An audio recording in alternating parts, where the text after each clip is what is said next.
I scared the dog with the sink clap. That was not my intention, but or warm doodle. At least he should be cooler down here though. But yeah, it's funny because it like just warmed up, but I'm totally ready for a vacation and to get somewhere warm. Mm, Yeah, yeah, you do. I do. Yeah. Mhm. Everybody, welcome to a couple of delusionaries. My name is Sarah. And I am Caleb. And that's all you need to know about us for right now. I guess we'll just get into the bowls of chaos at this moment. Let's do it. Yes, let's see what the skulls have prepared for us this evening. Do you want me to go first? Yes. I still feel confused about the fact that my emotionally unstable inner child is a brat. They're nailing you today. Mm-hmm.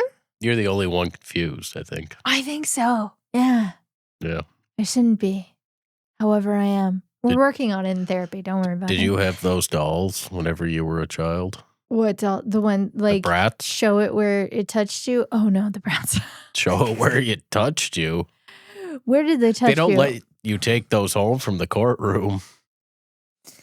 They have them in therapy too for children, I think. I'm not 100% sure, but yeah, This maybe. is as dark as it gets. Okay, sorry. Bratz dolls. I didn't. However, my younger sister had Bratz dolls, yes. What was their gimmick? Could you customize them? Is that what it was? I think it was like the fact that they had like huge eyes and big pouty lips. I mean, they look like, everybody from 2016 onward at this point. Right? But that would have been way before. So people have just been trying to become Bratz dolls? I think people have just been trying to become dolls in general. Yeah. Right? I mean, Barbie created a whole ideal of beauty standard for a generation. So yeah. Oh, people are just trying to become dolls. You watched that botch show. Did you see that human Barbie doll guy? Yeah. Yeah, the human Ken doll. Mm-hmm. Yep.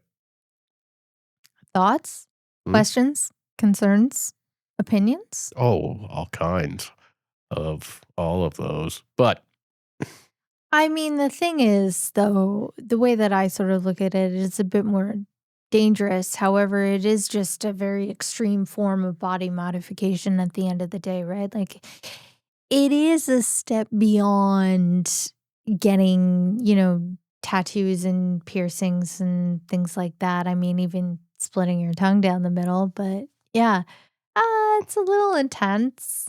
Well, he, I believe, had some kind of disability. Like he had a complex, right? Like he's it's body dysmorphia. Yeah, like badly. Like extreme body dysmorphia, and he's like, I remember watching it and he's like, oh, they put my pectoral muscle in sideways and they did this and Nassif? Didn't Is that we his watch name? that together? No, I actually seen it years before. Oh, really? Okay. Yeah. Something I'm learning about you. Yeah. He could like flip over his, maybe we're thinking of two different people, but he could like flip over his pectoral muscle or something like that. Because he was full of implants that he had created himself. Is that what you're talking about? No, I don't think so. Oh, okay. No, he's known as the human Ken doll online. Oh, is that the person who is now actually a woman? That I don't know. Okay. Yeah. There was a few of them, but I know there was one specific guy who was creating his own like implants for body modification stuff, and then there was another person who was considered the human Ken doll, and now he's considered the human Barbie. Sorry, they are considered the human Barbie because they have now transitioned to being female. It wouldn't surprise me. Yeah. Yeah. But yeah, he just so much. Like I believe his boyfriend was paying for a lot of it, but he was something like I'm like $500,000, and anyway. That's not even that much. Some of them are, like, upwards of 1,000,000, Yeah, well, right? That they've paid for their cosmetic surgeries, right? So, I was gonna say surgeries and procedures together, and it came out, but yeah, procedures, right? So, anyway, this is off topic, but, why don't you go ahead now? oh, yeah, where's the other Yeah, thing? let's hear what you've Oh, gotta I pulled say. it up backwards. Should I read it backwards? No, no, I no. don't know how codependent I was until we discussed the secret knowledge that Tom Cruise is Xenu. How did you know they're gonna come and get you now. They're gonna come and get you, those Scientologists. So is that like it was predicted? Like he's a Sorry, prophet? what was the first part? I didn't know how codependent I was until we discussed. Yeah, we are codependent. Mhm. The secret knowledge that Tom Cruise is legitimately the reincarnation Yeah. or the Not embodiment of Xenu on Earth. not only are we codependent with each other, we're codependent with Scientology and all the other Scientologists. We're not Scientologists. Just to put it out there, we are not Did you Scientologists. We're non-denominational, let's put it that did you way. see the recent trend of people running into the LA Scientology office and seeing how far they can get? No. Yeah, there's just a whole bunch of people doing it. They just make a break for it until they get apprehended. For what? Like, what do you mean? Like, not auditing, like, not, like, being like, "Oh, let's go get audited." Like, what are they They're doing? just running inside and filming it and seeing Like how far they can get before they get tackled. trying to get to the To back get to or something? Xenu and Tom Cruise, I guess. Oh, Yes, yeah, okay. yeah. They're running into the church and they're Okay. bolting it back through the offices and stuff to see what they can Okay. film. Alright. And how far have they gotten? Pretty far. Did they see anything? Was Xenu back there? It looked pretty boring. Probably. For a place who their whole thing begins with taking an audit to clean out what Thetons or whatever they're called. Yeah. It's I don't wanna get into Scientology right now. It's, that could be an entire episode in and of itself, just, talking about Next episode. So we joined a cult. You know what? I'd rather start my own cult than join one, okay? Yeah. But, yeah, that's what I was thinking. I used to work with a guy, and there was a Scientologist that came to speak, and him and his friends thought they go troll it in like high school. And they went there, and they said it. They had all these questions to troll the guy with, but they said they just started feeling bad about halfway through asking the questions, so they just stopped because the guy seemed like a really genuinely nice guy. Yeah. Yeah, yeah. Oh. You know what? This does bring something up. I mean, speaking of cults, we did last night watch what I would probably consider a cult classic, if you will. Last night, we decided that we were going to watch another film. Our first foray into a B movie review actually went really well with Noel and I. So, yeah, we decided why not try some more, British films and see what comes up. So, I selected 1988 Ken Russell's The Lair of the White Worm. And last night, for the very first time, we watched that movie. And I would say it was interesting, and we will get into it. So I just want to preface this, of course, before we get into anything. Spoiler alert. We are going to be talking about 1988's The Lair of the White Worm, starring Hugh Grant and Peter Capaldi and Amanda Donahoe. If you've not seen the film, please do not watch us talking about it. Go watch it for yourself and then report back to us. Why not? Right? Like, leave some comments or watch this video afterwards and then see, did we get it right? Did we get it wrong? Who knows? either way, I will say you won't regret watching it, right? No, I don't think so. No, you won't regret watching it regardless of what you think about it, you won't regret watching it. So, this is your last warning. Spoilers dead ahead. Okay.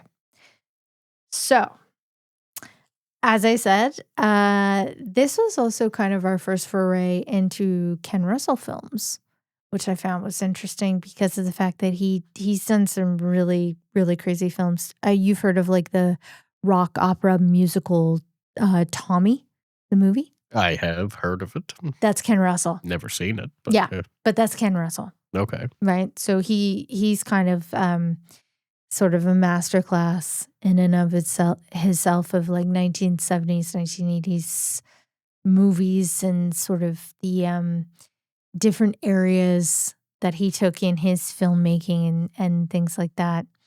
So yes, so The Lair of the White Worm was originally a book that was actually written by Irishman Bram Stoker, who everybody might be familiar with because he also wrote, Dracula, that little ditty. Yep. And as I said, yeah, it was starring Hugh Grant, right? We all know who Hugh Grant is. Peter Capaldi, which intriguingly, with Noel and I had a Doctor Who. Peter Capaldi, another Doctor Who. Yep. So we watched 2 movies in a row with a Doctor Who. Amanda Donohoe, who is actually from Liar Liar. I've had better, yeah. Catherine Oxenberg and Sammy Davis. So the movie, it actually flopped, earning $1.19 million in the US. So this was not a box office commercial success, slam dunk, or anything like that. It has garnered a lot more of a cult following since then. And from watching it, I mean, yeah, I can kind of see why. So sorry, I'm flipping through all of my notes here on it. I do have to look up some of the names here just because I didn't write them down because yeah, I completely missed the fact that Peter Capaldi's name was Angus. Angus, yep. Angus, yeah. So there was Amanda Donohoe as Lady Sylvia Marsh, who I actually looked up in the book by Bram Stoker. Her name was actually Lady Arabella Marsh. Why'd they change it? This, I will tell you from looking at the synopsis of what Bram Stoker's book was, this is nothing like the book. This is a very loose adaptation of it. So, I mean, for one, it took place after the time period Bram Stoker was alive. So, yeah. This is in the 80s, and this is very obviously in the 80s, right? So, Hugh Grant, Lord James Dempton, and I kept thinking it was like Downton. They kind of are saying it like Downton, yeah, they right? were. Yeah. But it's like it says Dampton, but it sounded like Downton, so I might say Downton sometimes, but I'm talking about Dampton. Catherine was Eve. Peter Capaldi, yes, Angus. Sammy Davis was Mary. So on and so forth. Anyway, the movie began, if you recall, with a very new looking skull, bad voiceover, and spotted dick. Yep. Could be signs of euphemism to come. Really emphasize that last word there. Yeah, but you did mention last night when Peter Capaldi's character Angus, who's what is he? Anthropologist, paleontologist, worm doctor, something like that. When he pulls the skull out of the earth in the very first scene, it didn't look, Roman period or anything like that. It was a very new looking skull. And he starts stroking it with just a dirty old toothbrush. Yeah. That was hilarious. I absolutely love that. I thought that was super funny. It starts out very, very British, I would say. And you also commented that the houses look like they were in a city, and I'm like, "No, that's just England." Yeah. Yeah. Didn't recognize Peter Capaldi without white hair. He was very young here, and he had very Mhm, long, mhm. kind Unibrow, of yeah. brown blonde hair. Didn't recognize him, but yeah, that was him. Um, and quickly transitions into a swinging party with a very dapper Hugh Grant. Lots more voiceover and singing at this point, which is basically revealing the entire story Yep, of the White Worm. yep. So you don't really have to go far into this movie to understand what's going on, because they use a song and a dance and, you know, cutting in half of a, was it? They're dancing around. Anyway, they're putting on kind of like a show thing during the dance, and it's like it's explaining the entire thing Yeah, of the yeah. White Sets it all up. It explains the entire thing. And then there's some, eating of pickled earthworms over some foreshadowing. So we're introduced to Hugh Grant's character, who is or not Doctor, sorry, Lord James Dampton or Downton, whatever you want to say. And basically, it's his ancestors who defeated the original White Worm. Mhm. And, so they have this party, and yeah, they're talking about the White Worm, and basically, yeah, Peter Capaldi's character Angus eats some pickled earthworms, and there's some heavy foreshadowing. Then Angus has a walk home. That's a little odd, Mhm. with, Mary. Yep. And, she, of course, talks about her parents missing 1 year ago. Her boyfriend is now roadkill. So, of course, Angus figures this is time to move in for a kiss. Yeah, yeah. Yeah, she dropped some heavy knowledge about her boyfriend and her dead parents, and, Mhm. then she made out, so It was barely, come on, it was like a little, like, it was barely anything. well, they got interrupted by, our antagonist. Well, yes, by a mysterious car on the road that we didn't realize as of yet was an antagonist, but she had mentioned that the car was heading towards a house that's empty. So there shouldn't be a car down there. Anyway, there's a car that goes down there. Never once did they think, though, maybe it was the owner of the house No. that came back. They're just like, "There's no car. It scared me." Anyway, so Mary and Eve are the two orphan, even though they are full-grown adults, or were they full-grown adults? I can never get a gauge on their age. No. No idea. I don't know. Hopefully. I hope so, because they were kind of like running like a B&B, right? So I'm like, I really hope that they were adults. Mhm. Yeah, yeah, yeah. But sisters Mary and Eve. So Eve is, I would say, the girlfriend of James, Hugh Grant's character, right? Yeah. Yeah. And then Mary is the one who is kind of somewhat of a love interest to Angus. It never really gets fully fleshed out into like anything, though. No. No. No, no, no, no, no. Sorry. Spoiler alert. Um so then Angus and Mary go back to the home. So he's been renting a place to stay at the house because, as I said, they're running like a B&B or something like that. And cop shows up, and he found the father's watch by a cave. So we kind of move through that. There's some interesting crying Yeah. in the scene. At one point, she's only crying. She cries really well from one eye, not from the other one, just one. Ah.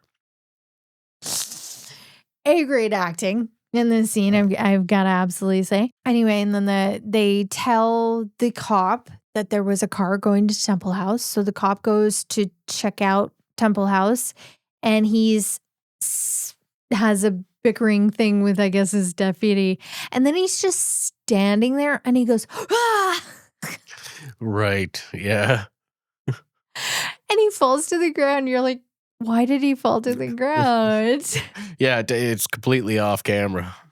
It doesn't make any sense. It looks like he Yep, literally like, stumbled standing still. yep, and then he's holding his knee like Peter Griffin in the next scene. Yeah, well, he's kinda is, like, his calf, like, ankle area. But, yeah. Anyway, then we get introduced to Liar Liar Lady, who is, Lady Marsh, and she's she's so cat-like she's just like, "Ooh, ooh," or snake-like, I guess you could say. And then before you know it, she's, sucking on his ankle, Mhm, on the cop's ankle, yep. because apparently he got bit by a snake? Where was it? Okay. They couldn't afford a budget for snakes. No, there was one snake in the film. It was probably the same snake too, just, like, over and over. They're like, "We can afford 1 and that's it. We're only getting 1 snake." Her clothes throughout this entire film, I've gotta say, that's probably where they spent a lot of budget was on her clothes and Right, yeah, and her car, and that was about it. yeah. Yeah, her clothes were I mean, you've gotta watch it for the '80s aesthetic, like, just so good. So, like, off the wall, but my god, does she pull it off. Mhm. Yeah, so freaking good. So her and the cop talk after she sucks off his ankle. Yep, yep. She gives him some brandy, and then he basically, tips her off that basically Angus has found, a skull out at Mary and Eve's property, the property is actually owned by James because Mhm. he's a lord and he's, like, landlord to everything. So, she's tipped off that there's a skull. So she gets all, okay." And then next thing we know, she goes over to the house, she's slinking around the house. There's a really cool shot of her stealing the skull, it's kind of, like, upwards and very, like, POV sort of thing. And then this is where things get absolutely wild. She vomits on Jesus. Yeah, yeah, it came out of the blue. She was walking by, and she caught it into the corner of her eye, and she was like, "Bah, Yeah, she just goes, bah." it's so it's not a jump scare whatsoever. It's Yeah, hilarious yeah, because you almost think it should be acid and he should start melting, but because it's, like, bright green, but it's just her going, yeah. Just It reminds me of Jurassic all over the Park. crucifix. Jurassic Park with the Dilophosaurus, right? Mhm.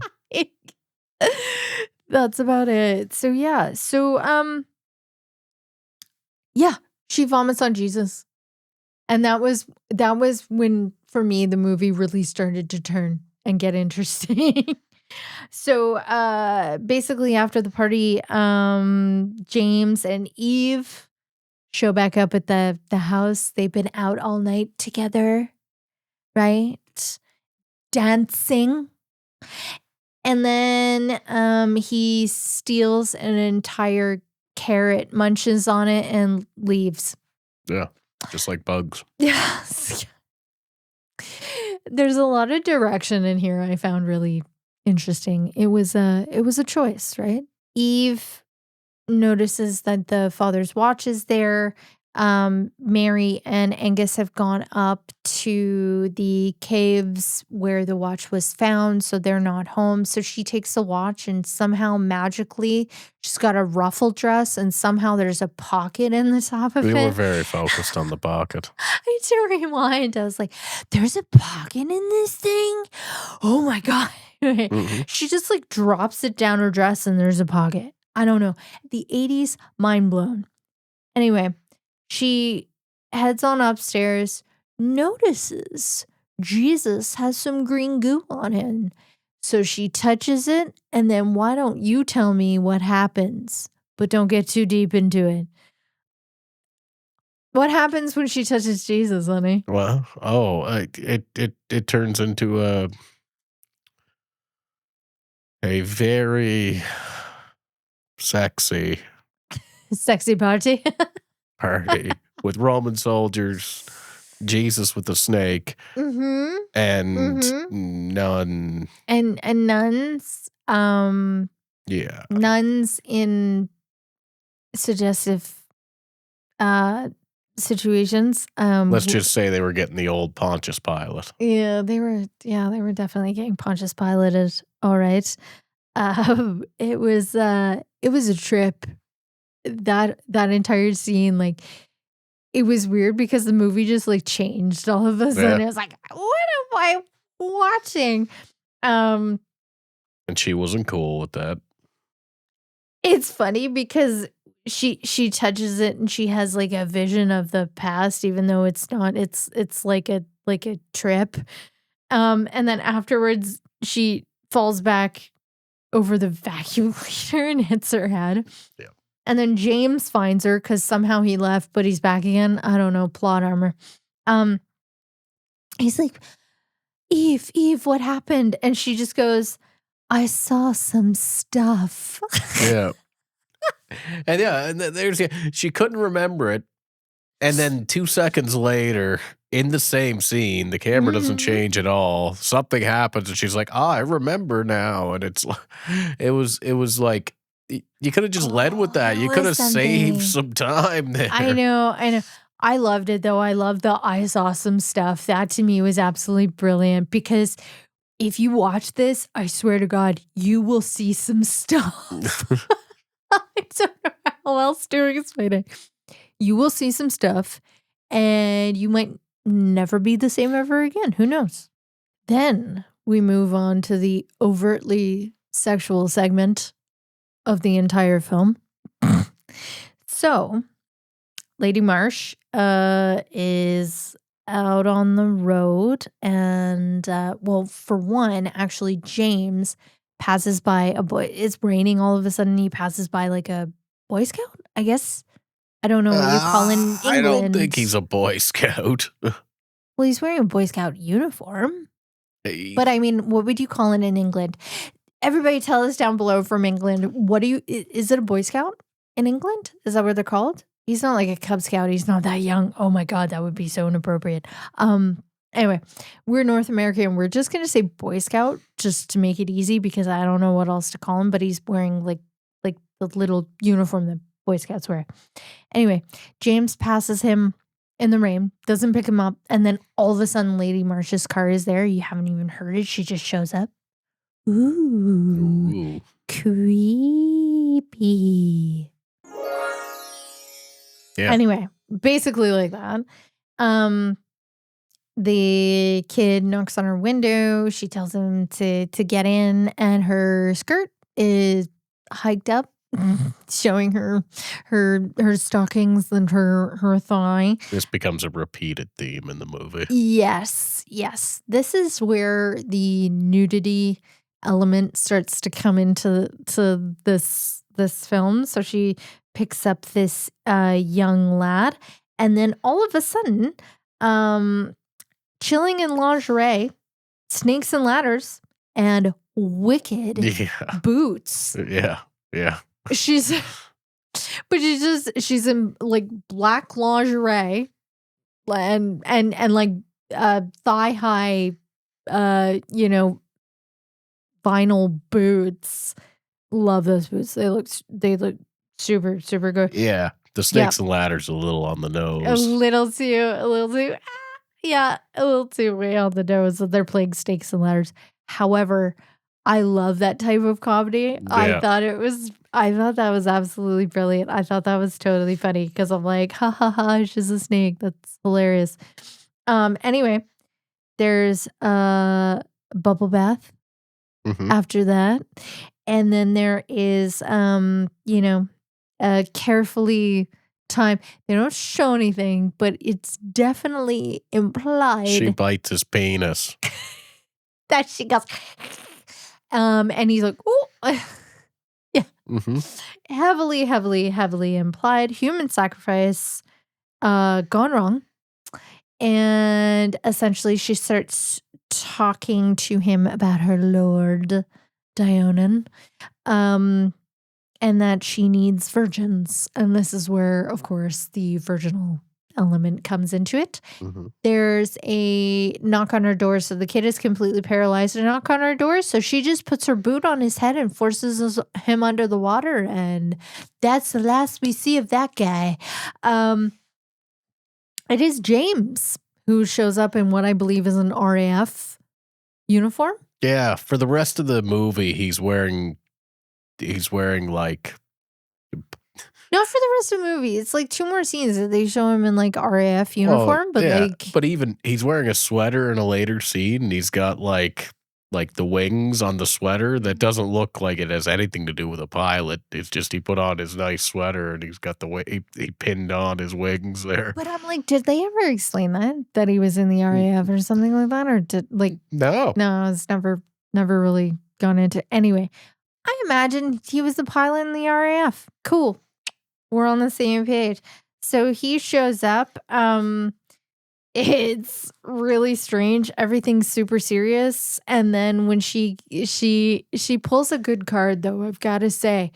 When he starts to question her too much, she fake cries, like, loses her crap, and then they kiss. He's like, "Can I see you again?" And I'm like, even though she's acting like batshit, Mhm. he's like, "Can I see you again?" And then they kiss, even though he has a girlfriend, Eve. So I don't know. It just that whole scene was incredibly weird. He's not on to her at this point. However, this scene was important because it does get brought up later, right? She does also burn her snakes and ladders board, which I'm like, you didn't need to do that. And then she says, Rosebud, like Yeah. Citizen Kane. Yeah. Okay, lots of references. Next, going into that after that, James is at home. He's talking to Eve on the phone, and then basically he goes to bed. There's a painting on the wall of the cave, and then we have the Shining Time Station dream That's right, yes. sequence. So basically, he all of a sudden is walking into the painting. This was some great 80s like movie Yep. magic too. It's always fun to watch those really sort of like practical things, right? Because it's not like digital, it's just very practical. And this is my favorite scene with Jello and a brilliant Right. red pen Yeah. innuendo. So this is James' dream sequence of being on a plane, and all of the ladies around are the flight attendants on this private plane that he's on. And then, yes, there's some spitting up by Lady Marsh of Jello, which bright green like lime Jello, which I thought was brilliant. And then her and Eve start to wrestle on the floor, right? And he's got a red pen in his hand, and as they're wrestling, he's just staring blankly, but the red pen is getting raised. Absolutely brilliant. I was laughing so incredibly That was hard. pretty funny, yeah, it was good. It was so funny. It was so dry. It was so clean.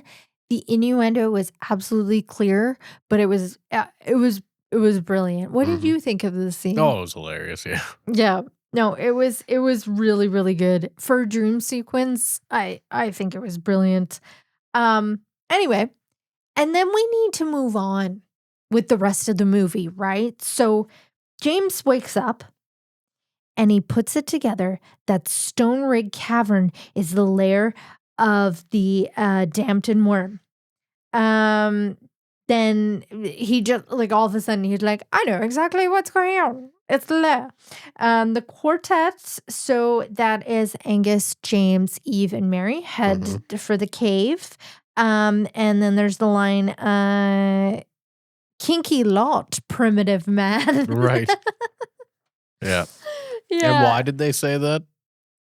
Because of the cave paintings. Yeah, because of the cave Right? paintings. Because the cave paintings have hermaphrodite iconography. But we come to learn that it isn't hermaphrodite. Well, okay. No spoilers. No, you can spoil it. Don't worry about it. It's a strap-on. Yeah. That was also really brilliant.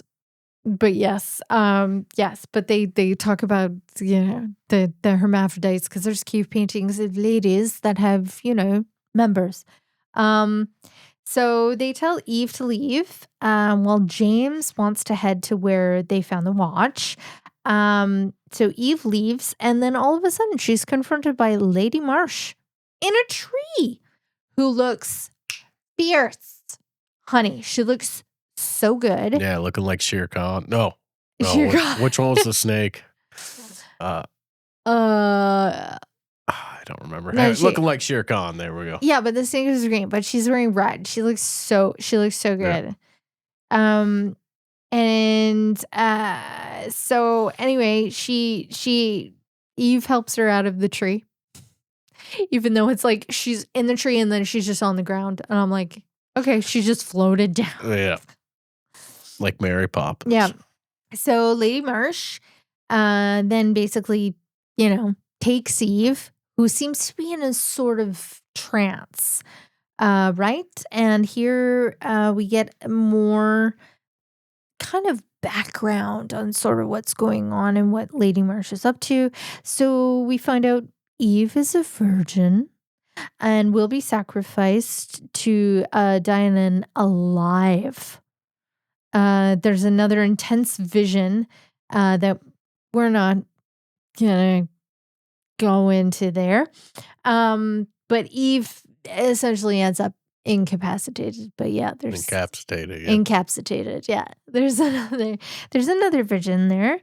And then basically, there's a phone call that Eve makes to Mary, basically when she's under the trance, to say, "Oh, I'm going on a holiday. I won't be back." She snaps out of it all of a sudden and screams out, "Diana!" And then call gets cut. Mary tells Angus and James about Diana, and then, of course, Angus just knows exactly that Diana is an ancient pagan snake god, and now, Eve is missing, so... Yeah, here's where the film kind of faps around for a little bit. Just a little bit. Yeah. Right? Yeah. And then James is definitely smarter than the scientists and figures out the entire thing. How incredibly convenient, considering it was his ancestor who vanquished the Downton worm in the first place. Just highly convenient. Why not? So yeah, James figures it all out, and then we get a really fun.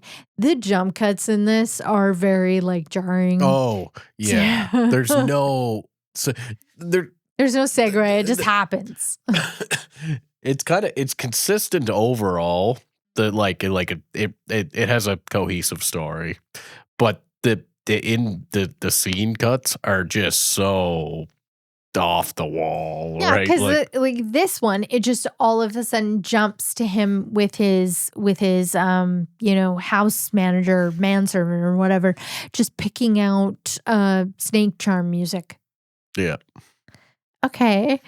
There was no plan discussed or anything, which is funny because when you get to the end of the film and then they explain the plan after the entire film has happened, it's kind of interesting. Anyway, so they take really awesome 80 speakers, place them on top of James's estate house, and then they're playing snake charming music on the roof while Lady Marsh chills in a giant wicker basket. Yep. Apparently that's where she hangs out when she's not on screen. Yeah, when she's not, half naked or whatever, or fully naked for that fact. She's just wearing full leather in a basket. Just waiting for that music to start. Why not? And the only scene it shows it in.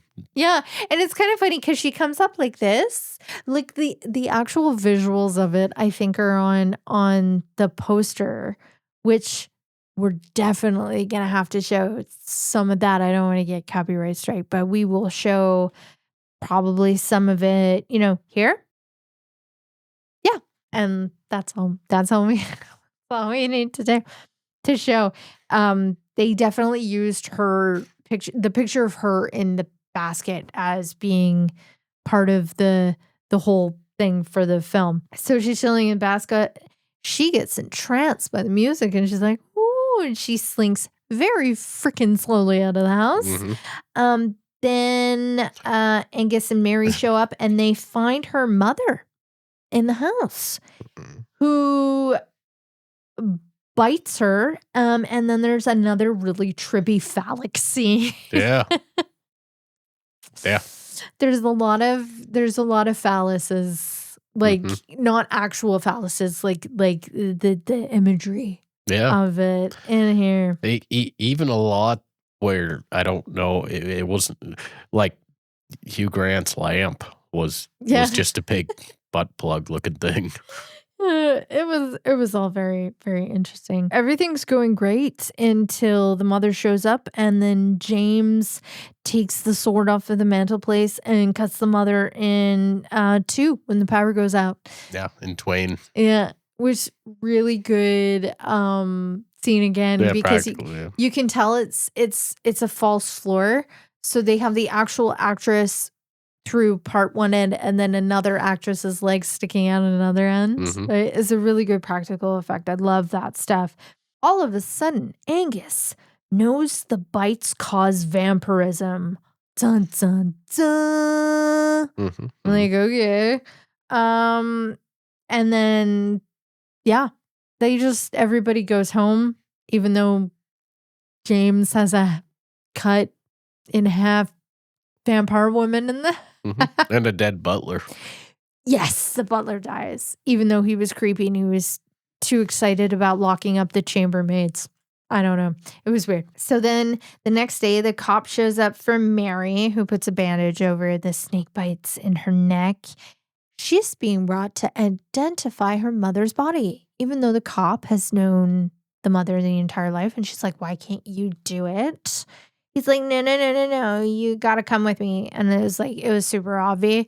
He's been compromised by Lady Marsh. Like, come on. And then they head to Temple House, and he's like, "Oh, we've got to get Lady Marsh," and blah blah blah blah blah. Anyway, there's kerfuffles. Mary gets away. And then, yeah, we just randomly have Peter Capaldi with bagpipes. And guess we just needed Peter Capaldi in a kilt. And as Mhm. you said last night, when do you have time to go get the kilt? Oh, there was a lot of that. They changed uniform in between scenes, and it's like, what how did they have time to do all It's this? the 80s. They had quintessential costume changes. That's part of the 80s. That's how it So, worked. is can you not play bagpipes if you're not in a kilt? No, you can't. It's physically impossible. I've Did you never not know seen that? anybody play bagpipes that wasn't in a kilt. Well, because it's physically impossible. Is it because no, that's no why. It's physically impossible. Like, you legitimately have to be wearing a kilt to be able to play the bagpipes. Where I'm the just air saying. comes from, right? I'm just saying. Yeah. That's the inlet. It It's it comes up true. through the kilt, through the lungs, and then out. So, yeah, Angus, kills the cop randomly, and then cut to he's all of a sudden inside the house. Why not? We're just trying to get through the paces of finishing this freaking film at this point, and I'm not talking about us talking about it. I'm talking about it almost seemed like Ken Russell was like, "Let's get on with it." Right? So, yeah. And then basically, send in the mongoose. Yeah, there's a mongoose. Well, there's snakes, right? Like Lady Mary. So he sends in the mongoose, and That then what? doesn't go well for the mongoose. It does not go well for the mongoose, no. Yeah, she eats it like as though it was just a tiny little defenseless poodle. I know. I know. Well, thank God no mongooses were actually harmed in the No filming. monkeys. No mongooses were harmed in the filming. And she's transformed at this point. I don't know if she's transformed or I don't I don't know. She blew.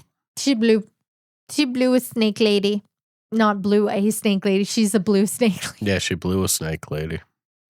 No, she's a blue snake lady at this point. And yeah, this is some fun body paint, but if you're sensitive to nudity, obviously this is the part where She naked blue snake lady. well, she's not naked. She's I mean mainly topless, but yeah. Lots of body paint in this one. And surprisingly, yeah, she's got armpit hair and I found it so refreshing. She lifts her hands up and she's got like full armpit hair and I was like, "Dude, yes. Give us the armpit hair." And then yeah, from there, she does bite Angus in the leg, but he's injected himself with something, which we assume was anti-venom, of course, because like snakes, what the heck else would it be?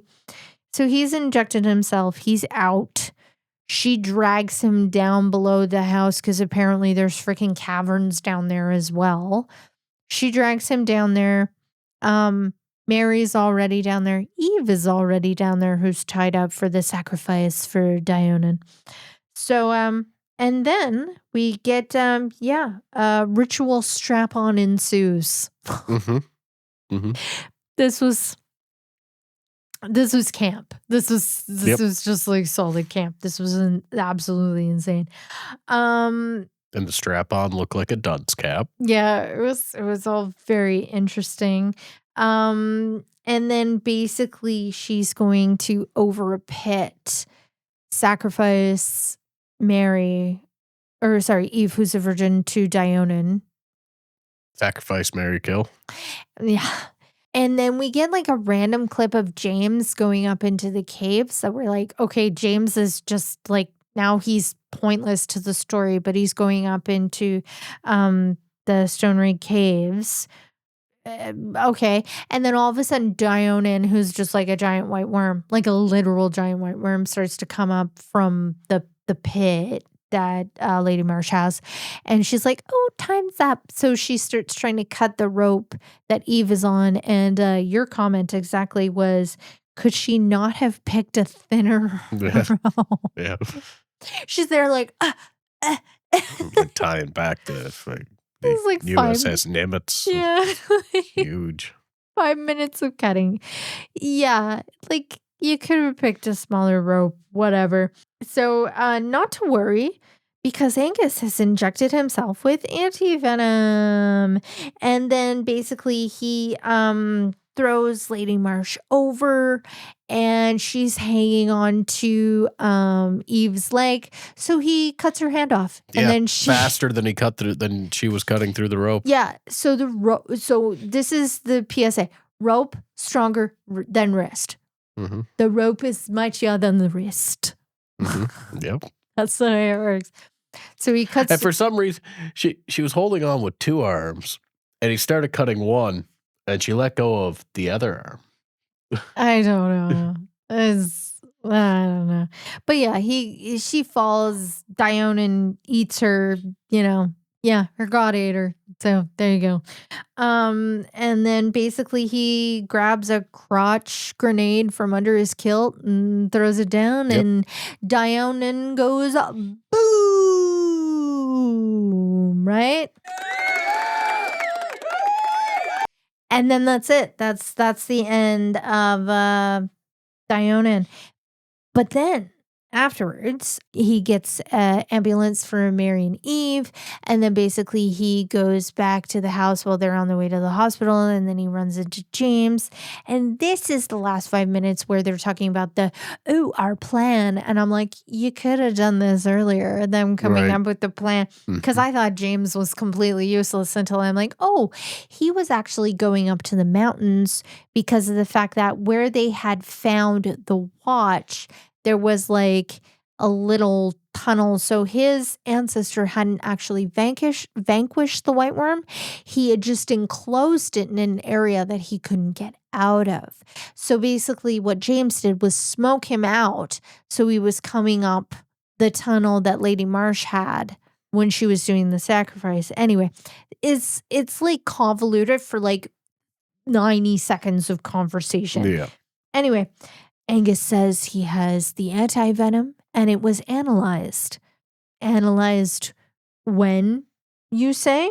Nobody knows. Doesn't even freaking matter because of the fact that the twist is Angus, in the last like 2 minutes, gets a phone call from the lab that was analyzing. And unfortunately, the lady there, it was really quite silly. It was my mistake. I didn't send you anti-venom. I sent you medication for arthritis. Bum, bum, bum. And then he's in the car with James and he's like, I'm starving. And then they have a moment of like, and then the movie just ends. So, yeah. So you're pretty sure at the end, like, yeah. Angus eats James. Yeah. Or they become, vampiric snake lovers together because there was some tension between them. Also possible. Also possible. So I think the first question, now that we've reviewed the entire thing and wasted some time, everybody's time, what kind of movie is this trying to be? Oh, do you have options? No, I'm asking. Campy B movie through and through. Just campy B movie? Yeah. Okay. Yeah, for sure. But if you had to go into like drama, comedy, like that type of movie. B movie, big campy. It's the type, is it not? No, Okay, well, what would you say then? I'm asking you first. I answered how I thought was appropriate. Yes, but you don't set up to make a campy B movie. It becomes a campy B movie. So when you're making a film, what is the genre of film that they were trying to make? Horror, I guess. Horror? Okay. Yeah, no, absolutely. So Monster flick. I don't know. monster flick? Yeah, kind of.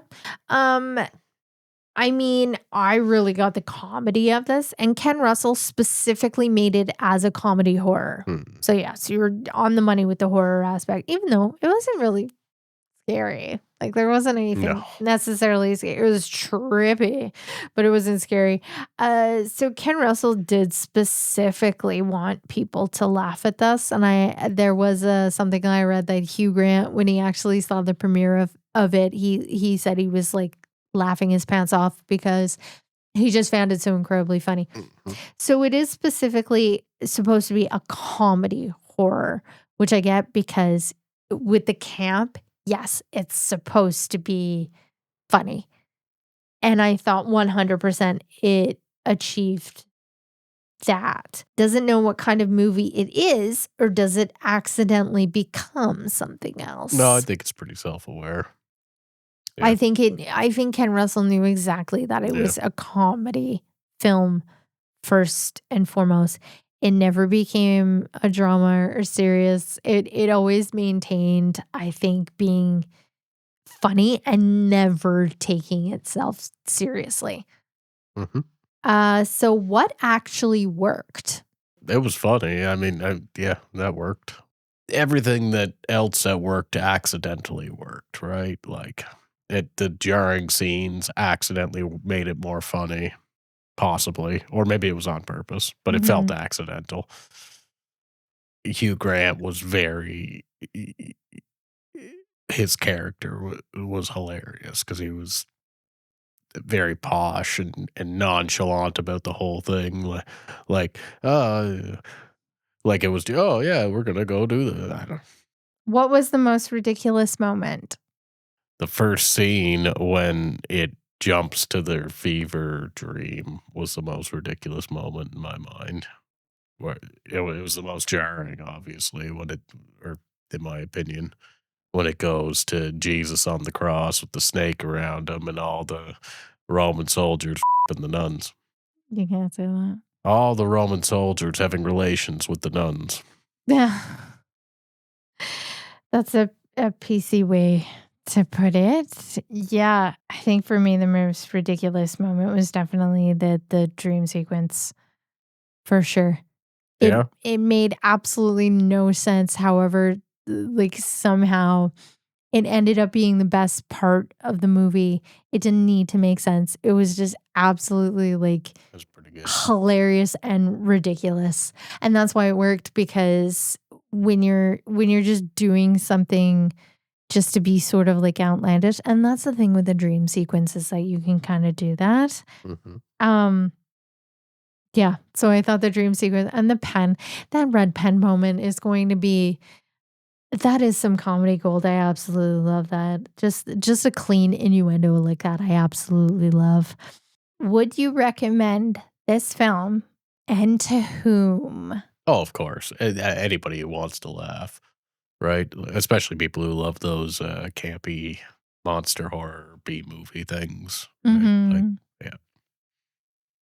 And it does kinda harken back to, like, the old monster flicks, right? The, oh god, The Blob. You ever watch The Blob? No, I've never seen The Blob. Okay, well, I guess Yeah. that's on the list now.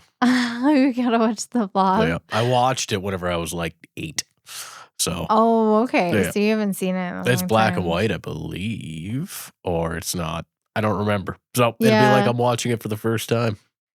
I think I think I would actually, like, to be honest, we haven't watched as of yet, we haven't watched any other Ken Russell films, but I would say this is probably, like, a good, um, like, probably entry point into Ken Russell films. It's a bit more, like, accessible. Well, I just not to spoiler alert, but I know there might be some other ones of his that we'll watch that are a little bit more, heavy Oh. and a little bit more, maybe taboo and, well, there's one I won't get into too much, but they are specifically releasing, and,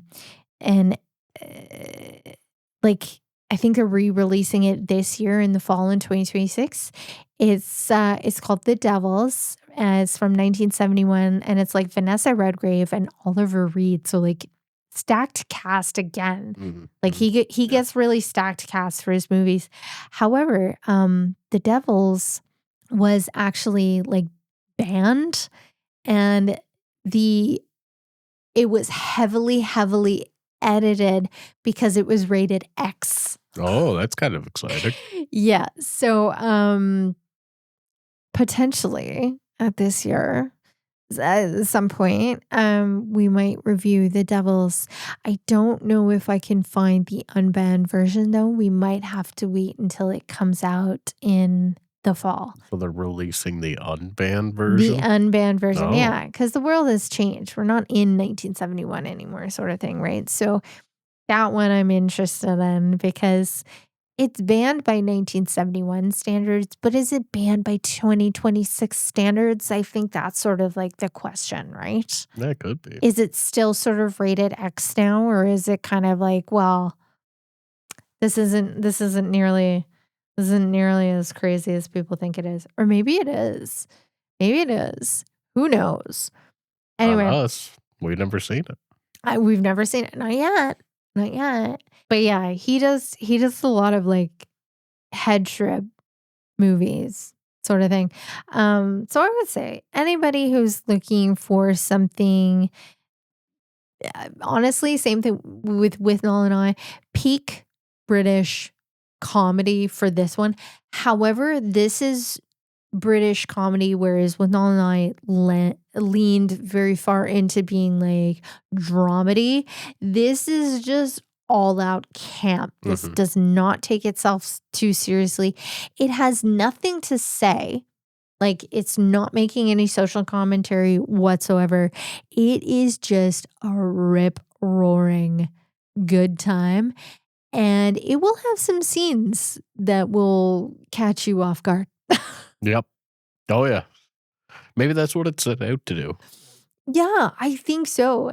And if that's what Ken Burns does, like, if that's what we're in for when we watch The Devils, that might be wild, man. Jarring scene changes. Well, no, I'm talking about the trippy scenes. No, Yeah, yeah, yeah. Like trippy stuff, right? With the touching of the Jesus vomit and stuff like that. That was, jarring. So if that's what he does, like, if that's kind of, like, his style, and yet he's gone even more, because like, the scenes that were in here were like, "Oh," but, like, they didn't necessarily show too much. There was nudity, but there was nothing that I would say, you know, that was terrible, but, I mean, eh, in an X-rated film, there might be stuff in there that's a little bit I don't know. So I think that we would both agree that this was basically it's like halfway between a good B movie and a fun bad camp classic. Right? Like it was what would you think of that? I'm leaning more towards a fun, bad camp Fun classic. bad camp Yeah, classic? Yeah. yeah. I mean, I think it knew it was trying to be what it was. It's not like it was Yeah. just bad or whatever, but Yeah. yeah, yeah. But it's also a good B movie at the same time. Right? Like it is I know it's like it's fun bad camp classic, but I also think just on the whole, this is also just a good B movie. You think it could stand on its legs without the comedy, or is that what you're saying? No, no, no, no, no. So fun bad camp classic is basically below that. So Nah. it's fun bad, Mm, right? Like it's just kind of like right? But a good B movie is like a good B movie. That's like gotcha. 2 thumbs up, Okay. right? To yeah, to, 2 strap-ons up. Yeah. For this one, Yeah, 2 yeah, strap-ons up. Yeah, 2 that's right. strap-ons up. Um, I really enjoyed this film, to be honest. Like, yeah, I would say it was a good B it was halfway in between a good B movie and a fun bad camp classic. It wasn't like the top tier. Like, I would give it a solid A or Mm, A plus, but for being, like, S tier, it wasn't S tier. no. No, no. And there's only a few movies that I rank, like, solid S tiers, like, Peter Jackson's Brain Dead, Mhm. right? Love that movie. Freaking, oh, what's the other one? I just thought of it. Brain Dead. Oh, Reanimator. Absolutely love Right, yep. Reanimator, right? There's movies like that that you're just like, I will watch these over and over and over, and they're so bad that they're actually brilliant Yeah. in the end, right? But yes, if no one has watched that, by the way, people need to go into Peter Jackson when he was originally making films. You need to watch um Brain Dead, uh Meet the Feebles, right? Like what was the other one you said? Anyway, but yeah, Brain Dead is like you Yeah. did Brain Dead, Meet the Feebles. What else did you do? Anyway, Yeah. yeah. You need to go watch those movies just Mhm. because Peter Jackson, when he used to do like really weird horror films, absolutely, absolutely brilliant. Everybody needs to watch those, but those to me are like S tier. Meet the Feebles is a little fed up though. Like it goes a little too far. Sorry, not Brain Dead. Brain Damage or is it Dead Alive? Anyway, it's the one where he cuts up all the zombies with the lawnmower. Oh, not the Evil Dead. Not Evil No. Dead. No, no, no, no, Yeah. no. But Uh, you know exactly yeah, which one yeah. I'm talking about. Yeah, it is Brain Dead. Totally right. That movie is so flippin' good. I absolutely I love it with the monkeys from Skull Island, and then it turns the mother into the zombie. Oh god, I don't wanna spoil it too Mm. much. Everybody, go watch Brain Dead right now. Go watch You Brain Dead. you will not regret it whatsoever. I think that's it for us I think for so. now. Yeah. So thank you everybody for sticking around with us again to do another B movie review. Yeah, Ryu. Thank I you. like it. Yeah, thank you so much. That yeah, this was a rip roaring good time. We both enjoyed it, Mhm. right? So go out and watch. We watched it on Prime Video, so that is The Lair of the White Worm by Ken Russell, 1988 film. And yeah, you won't regret it. And if you could, it would be great if you could hit subscribe down below and also smash that bell, right? Yeah, smash it with your big strap on. Smash that bell so you can get notifications for every 2 weeks when we post new content, and that comes out on Wednesdays. Also, at this juncture, we're deciding that we're going to do something a little bit different over the upcoming summer months. So we actually have some Vacation. vacations planned. Yeah. I'm not saying where we're going. You will have to keep an eye out and then you'll find out where we're going. It's But yeah. true. So we actually leave soon, and what we're going to be doing is that we're probably going to be posting or compiling some content from when we're on vacation. So that'll be like scuba diving, us arguing, other little surprising things that we have going on.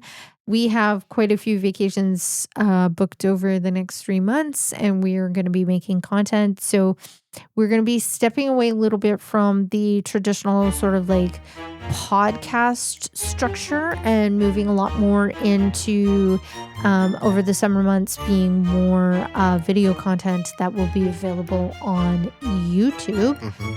I don't think this necessarily matters anyway, considering the fact that it's not like we have a big podcast following. Anyway, so this is going to kind of be like a more couples vlog series, and hopefully we don't, kill each other. We'll see. We will see. Well, my love, Me and more. me and one. It was lovely getting to spend time with you tonight, and I absolutely love sitting down with you and just chilling out and watching B movies. It's a great time. You know that. And yeah, maybe at some point we will watch The Devils together and see if that meets expectations or exceeds it. Yeah, I guess we will, won't we? We will. Absolutely. Well, that's going to be it for us, ladies and gentlemen. Thank you so much for joining us tonight at a couple of delusionaries. Bye. Bye.